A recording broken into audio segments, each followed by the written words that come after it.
Hi అండి అందరికీ. మనం కిలో చికెన్ బిర్యానీ ఎలా చేసుకోవాలో మీకు ఇది రెసిపీ చూపిస్తున్నాను. బోన్లెస్ చికెన్ తీసుకొచ్చాను 1 kg. అట్లనే 1/2 కిలోకి ఎక్కువనే పెరుగు తీసుకున్నాను. ఒక 1/2 టేబుల్ స్పూన్ పసుపు, 3 టేబుల్ స్పూన్ కారం. మీకు కొంచెం కారం ఎక్కువ తింటే ఇవి ఎక్కువ వేసుకోండి. మేమైతే 3 టేబుల్ స్పూన్ వేసుకున్నాము. 2 టేబుల్ స్పూన్ సాల్ట్ వేస్తున్నాను. మీరు కొంచెం ఎక్కువ వేసుకోవాలంటే కొంచెం వేసుకోండి.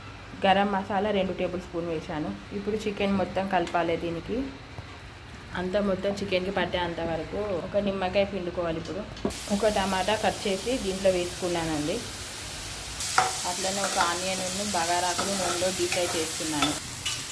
అలాగే 10 లవంగాలు 5 యాలకులు వేసాను. దీంట్లో ఒక 6 టేబుల్ స్పూన్ ఆయిల్ వేసుకోవాలి. కొత్తిమీర పుదీనా వేసుకోవాలి. ఇలా చికెన్కి కిలో బాస్మతి రైస్ ఇవన్నీ దీంట్లో వేసుకున్నాక ఒక 1 అవర్ ఫ్రిడ్జ్లో పెట్టుకోవాలి.